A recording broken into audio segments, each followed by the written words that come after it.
Before Ringo, there was Pete Best, who may or may not have been kicked out of the Beatles because of his relationship with an exotic dancer. Here's a look back at the life and career of the forgotten Beatle. Best joined the Beatles on August 12, 1960, 5 days before they were scheduled to play a series of gigs in Hamburg, Germany. No one else auditioned for the vacant drummer role. And besides a lack of time for more auditions, John Lennon later explained in the Beatles anthology TV special, Best could keep one beat going for long enough. Unfortunately, Hamburg wasn't exactly the most comfortable place for a struggling band of teenagers to establish themselves as musicians. Per the Beatles' Bible, the group had to deal with bare-bones accommodations and questionable living conditions at a room in the Bambi Kino Cinema. The facility was owned by Bruno Koschmider, who previously booked them to play at his Kaiserkeller club before he terminated their contract.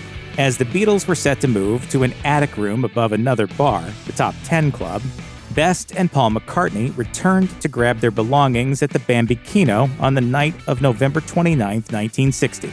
Unable to see in the darkness, one of the musicians lit up an object but ended up accidentally starting a small fire that extinguished itself quickly and left little damage. Nonetheless, Koschmider was upset, and he accused Best and McCartney of deliberately trying to burn down his cinema.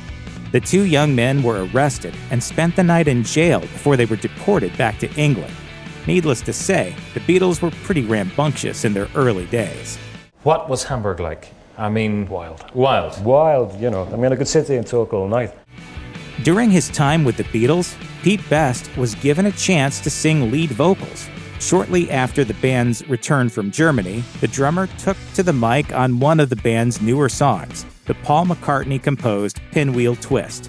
According to the Beatles' Bible, Best explained, Paul wrote the song and asked me to do it.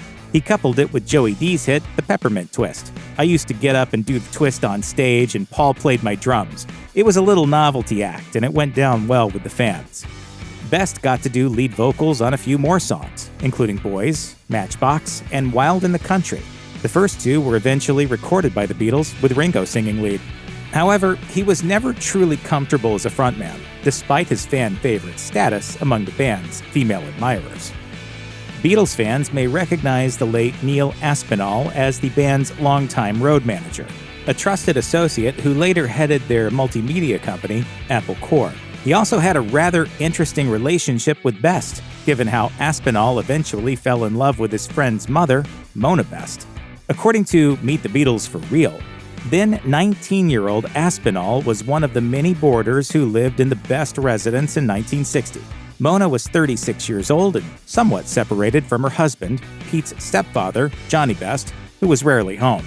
Johnny was unwilling to grant his wife a divorce despite the obvious strain in their marriage.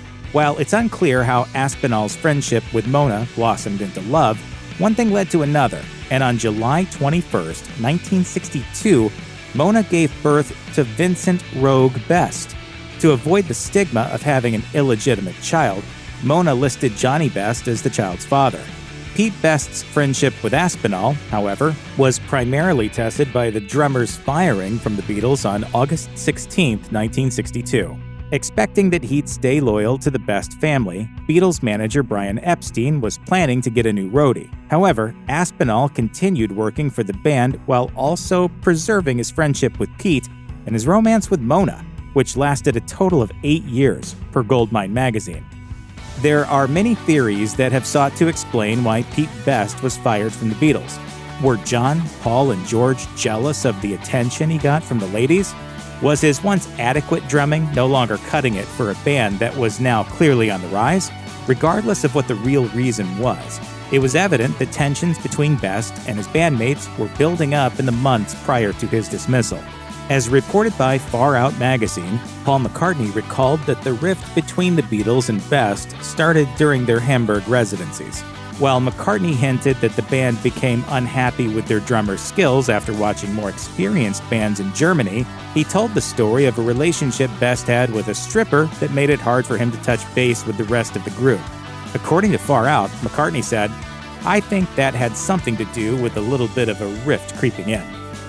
After the Beatles, Pete Best remained active in music, but as pointed out on his website, He turned down opportunities to join two other promising Liverpool acts, Rory Storm and the Hurricanes and the Mercy Beats.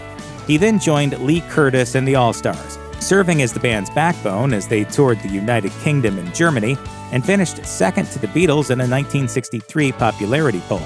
After the All-Stars' eponymous frontman signed with Decca Records, the rest of the group broke away from him and became the Pete Best Four. Needless to say, they never came anywhere close to the Beatles' success. By 1968, Best retired from music, focusing on family life as he began work as a civil servant. What happened yesterday you can't change, but today and tomorrow is in your hands. Best made his musical comeback in 1988, teaming up with half-brother Rogue at a Beatles convention in Liverpool and forming the Pete Best Band. And while he was never told why exactly the Beatles chose to move on without him, he explained to the Southern Illinoisan in 2008 that it's all water under the bridge. Best told the publication, "I stopped worrying about what the reason for the dismissal was many years ago, simply because the fact is, there's more to life than looking back over your shoulder all the time. I think once you understand that, your priorities change and simple things in life become important."